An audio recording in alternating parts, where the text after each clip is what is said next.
The new Cupertino Library was constructed 9 years ago. In a previous program dated November 1996, the better part showed you all the features throughout the new library. But as you know, nothing stays static. Stay tuned and hear and see all about all the changes that have taken place during those intervening years and our guest views for the future. Sharing starts here.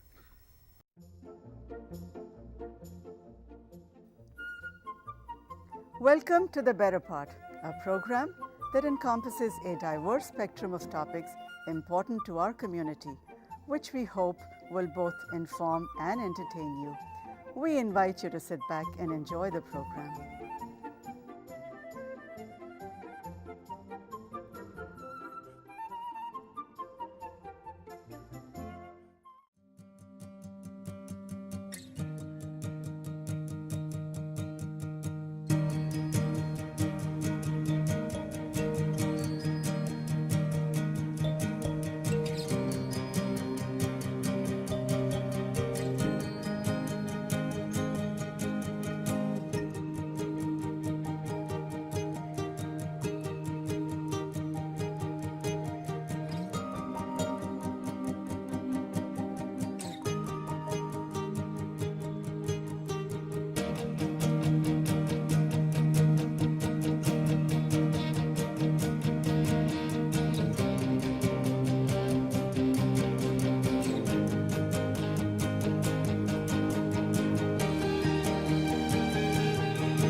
Our guest today has been running the Cupertino Library for 3 years. He has previous experience with the Contra Costa County Library System and the library director of the Athenian School in Danville, California. Mark has also taught library courses at several community colleges in the Bay Area. Please welcome Mark Fink. Thank you for having me on today. Mark, let's begin with the services of the library, such as joining, library card, borrowing books, and using computers and technology. The video that you just saw, that video has footage from several of the libraries that are part of the Santa Clara County Library District. The Cupertino Library is one of the libraries that's part of that district. So as far as joining the library, we are the Santa Clara County Library District, which includes the following cities. It includes Cupertino, Campbell, Gilroy, Morgan Hill, Monte Sereno, Los Altos Hills, and Saratoga, along with the unincorporated areas that are part of Santa Clara County. So altogether, we serve about 410,000 residents. Wow, that's a lot. Yeah, and so for all of those residents, they're all entitled to free library cards. If people live outside of the district, but they're still interested in joining our library system, they're able to do so, but the library card, there's a fee associated with that card, and it runs $80. Although, based on the resources that we have at our libraries, we feel that the cost is very worthwhile. Another thing that we offer for free are student cards for all the school districts and all the students that attend those schools that overlap with the library district's boundaries. As far as some of the different kinds of resources that the library offers, a lot of people just think that the library has a lot of books. We actually have quite a few other types of items that people can borrow. We've got the books, we've got DVDs, we have Blu-ray discs, we also have music files, and we have magazines, a lot of different formats. So we have a very wide selection of different kinds of resources that people can actually go to the library to borrow. We also have really extensive collections that are geared specifically for families, for children, for teens, and for adults. So in general, we have a very generous policy as far as the number of items that people can borrow on a library card. So a general library card, you can borrow up to about 100 items at one time.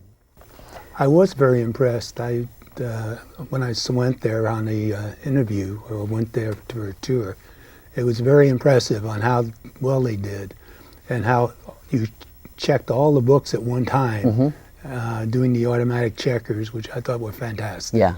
Another thing too, just about the Cupertino Library in general, since we have so many items that people can borrow, we actually have a very high, we have very solid statistics. We actually, people check out almost 3 million items a year from the Cupertino Library, and to give you some context for that, the main library in San Francisco, which is much larger and serves a larger population, we actually have a higher rate of circulation in Cupertino than the main library in San Francisco. Wow. Yeah, yeah. Okay, Mark, the area for return books, I was very impressed with that, by the way, has greatly improved. Would you explain the changes and how they affected the library? The main change, especially since 1996, has been that we have a lot more, we use a lot more technology to kind of make the process faster for people that want to borrow materials from the library. So the first thing that we've done is we've taken all the barcodes that are on all of the books, and we've actually replaced the barcodes with what we call RFID tags. An RFID tag is a radio frequency identification tag, and it makes the process more efficient for people to borrow materials. Instead of just having to manually check out one book at a time, and if you had 100 books, that would take you a long time. Yes. So with the RFID tags, you can stack several books at one time, and the sensors read all of those tags at once, so it really speeds up the checkout process. Another thing that we've done is we've added several self-service stations in the library, in the lobby, so that people can actually scan their library card and check out items on their own, and then they receive a receipt, and it's a much faster process. If we have people that do want personalized assistance, we still also have clerks that work at a accounts desk in the lobby, so they've got a couple different options.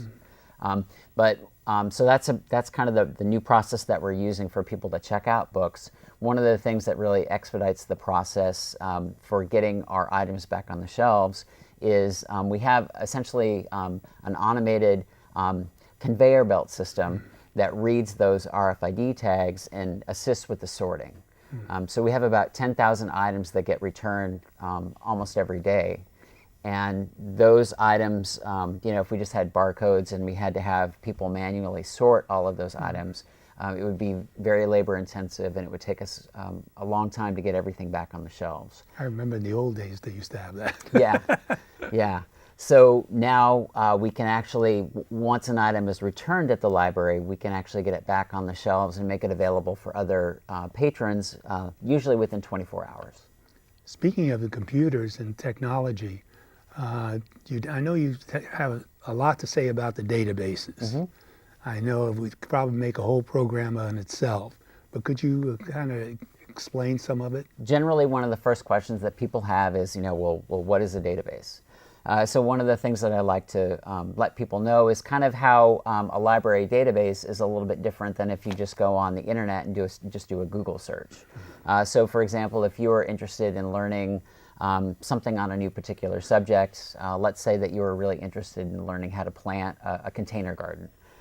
Well, if you typed in container garden on Google, you'd probably get 1 million different results that show up. And the first things that are going to show up on the search page are sponsored links or advertisements. Right. So with the library databases, one of the things, one of the reasons why the library provides those databases for free to people with library cards is there's no advertising, so there's no commercials or anything like that. And the information is ranked when you do a search, either by a keyword search or by title. You can also have it ranked by the most recently published information. Mm-hmm. So a database actually provides you with kind of a way to organize information that's been published in other sources. Mm-hmm. It could be through newspapers, could be through popular media, Time Magazine, People Magazine, or something like that. Or it could be a peer-reviewed journal, mm-hmm. Such as the New England Journal of Medicine. Mm-hmm. So we provide you with several different layers of information, and you kind of have your choice about the types of information that work best for what you're researching. Mm-hmm. And again, all of this is provided without being sorted based on a commercial purpose. Mm-hmm. So the database gives you access to all of that information, and essentially maybe 30 years ago when you went to the library and you just had to search through shelves and shelves of magazines or periodicals or look through microfilm, mm-hmm. The databases that the library provides, all of that information is now accessible to you on either your computer or your smartphone. That's a really improvement. Yeah.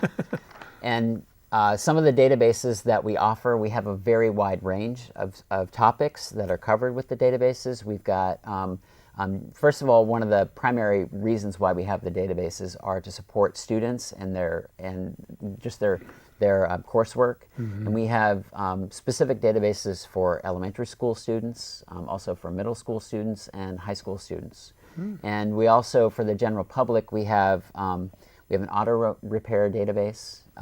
We have a lot of just general news and current events kinds of sources. Mm-hmm. And we also have more specialized resources such as investment databases. So that would be something like Morningstar that you could access with your library mm-hmm. card for free, that if you purchased it on your own would be very expensive. Mm-hmm. Do you interface with the different other libraries like San Francisco Library and so on?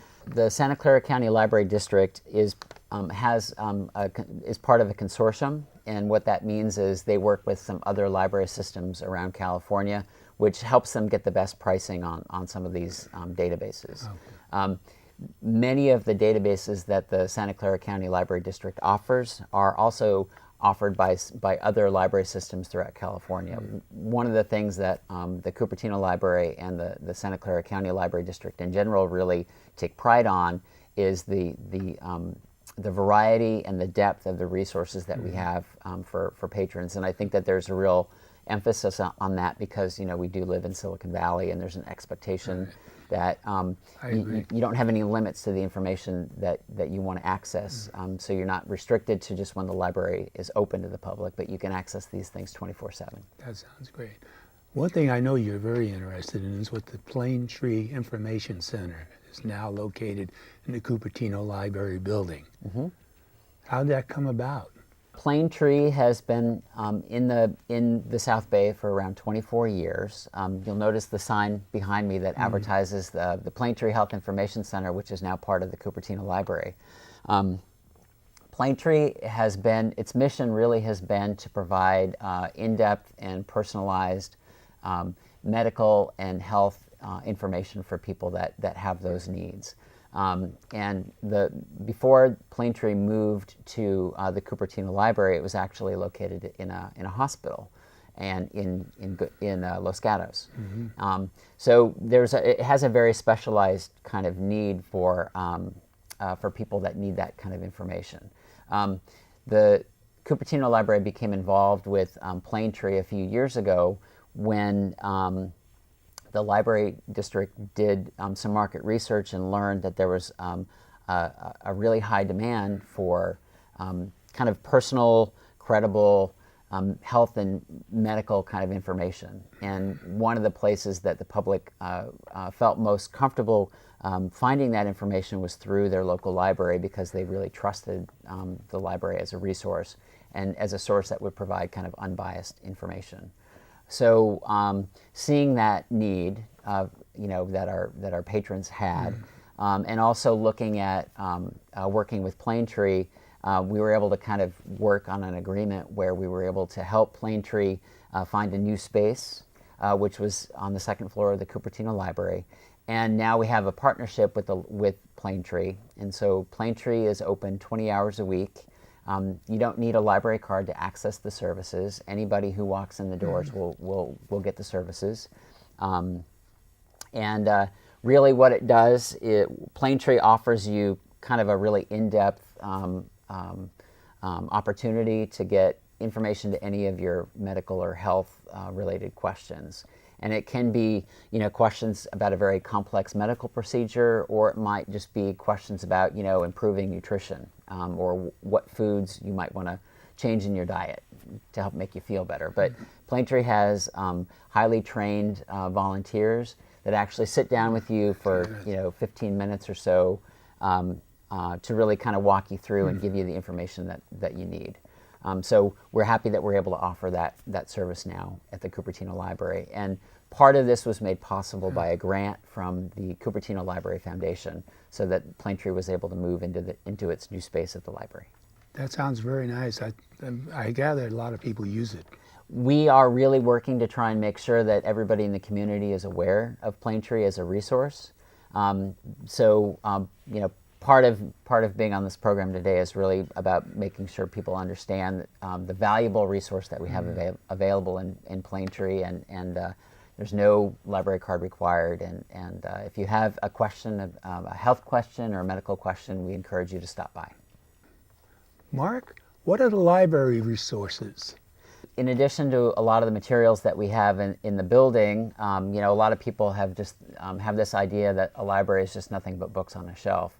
But one of the things that makes the Cupertino Library and the library district in general such a valued resource is that we actually do so much more than just provide a place for people to come and borrow some books. So I wanted to talk a little bit about some of the things that we offer at the Cupertino Library in addition to our collection. I should say that our collection is actually quite good. We have about 400,000 items just in the building in Cupertino. Yes. And then we also provide patrons with access to almost 2 million items through our other partner libraries. And you can actually go online with your library card and reserve items and have them sent to Cupertino from some of our other locations so that you can pick them up.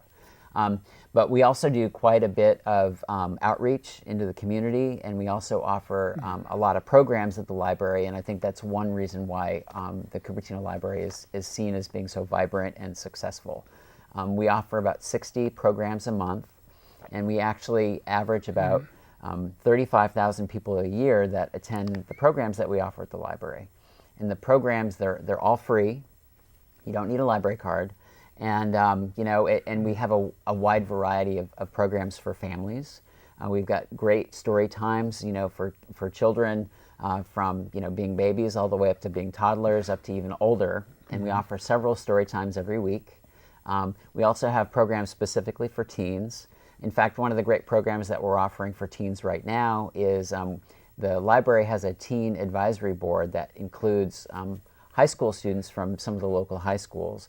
And they've decided that they wanted to take on more specific volunteer type projects that involve the library. So one of the things that they've done is they've created a community garden at the library. So the library has a courtyard, and they've got some raised beds in the courtyard, and they're growing vegetables, and they're actually they're learning One about what works best for this particular climate. They're working with the Master Gardeners organization and volunteers from that organization, and they're also once they harvest what they're growing, they're gonna donate the food to a local food bank. Mark, the international language section has really grown. Would you tell us what that section entails? As you know, Cupertino is very diverse, and we've really made an effort to try and offer more of our materials in languages other than English. So in Cupertino, we actually have a very popular Chinese collection, and the materials that we have in our international language collection, they include fiction, popular fiction, and some nonfiction. We also have some DVDs. We also have some CDs. And we also offer some periodicals. We also have a database that actually provides access to publications that are in Chinese that people can access again with their library card through the library's website. I think that what we're finding is that there's just a really high demand for the library offering resources in languages other than English, and we're really working on trying to meet that demand. And we have countless numbers of languages that we offer some materials in. And again, one of the great features is that if you don't find something at the Cupertino Library that you're looking for that might be in another language, we have our other libraries where we can search those libraries and send you the items, send them to Cupertino so that you can pick them up on hold. When I was there, I saw it, and it was quite large. Yeah, and actually, just a couple weeks ago, we had a really great author event with an author who, it was the event was conducted in Mandarin, and we had it at Quinlan, and we actually had a capacity crowd for that particular event. And then we also have a book club that meets every other month, and that's conducted in Mandarin as well. So in addition, we're trying to branch out not just with our collection, but some of the programs that we offer by offering them in other languages as well. What about the California Western Americana? That collection is actually, it's something that has been at Cupertino for many, many years, and we like to think of it as kind of our rare book or our historical collection. And that collection, we call it the CWA collection because the materials in it are from California, the West, and from America in general. There's a nice section that really ties in with local history, and then also with some of the broader history of California. So one of the things that we do to promote that collection, we actually have a partnership with several other local organizations, including the Cupertino Library Foundation, the Cupertino Historical Society, and the California History Center at De Anza. And at De Anza College. And this group of organizations, we call this project the Santa Clara Valley History Collaborative. So one of the things that we try and do are offer resources that highlight aspects of this CWA collection, but also provide some programs that go with it. So probably the most successful program that we've done that's been part of this collaborative has been, we called it Moving Days. And it was really focused on, we partnered with the Japanese American Museum of San Jose, and were able to have some of their items on loan and display them at the Cupertino Library. And the focus of the exhibit was really about the Japanese American experience from basically from 1900 to the present. Are some of the books in those two sections that we just talked about reference book only? We have kind of three levels for that collection. We've got some items that are cataloged as reference, but we also have copies that people can borrow from the library. Some of the more rare items that we have that are part of that collection, those are items that you can use in the library. And to actually access that service, you would just check in at the reference desk on the second floor, and a librarian would help you get access to those resources. And then you could use them in the library, but you wouldn't be able to take them home with you. Oh, how about the teen room? I was kind of fascinated by that when we visited. It looked pretty... I can say that, since 1996, a lot has changed with how the library approaches teen services. And part of those changes are really evident in the teen room that we have at the Cupertino Library. So Actually, there are a lot of community organizations that came together, including Cupertino Rotary and the Friends of the Cupertino Library and the City of Cupertino and the Cupertino Library Foundation. And essentially they came together and they provided about $180,000 to renovate the teen room. But it wasn't just this process of gathering the money to fund the renovation, but we actually had teens that were involved from the very beginning of the process.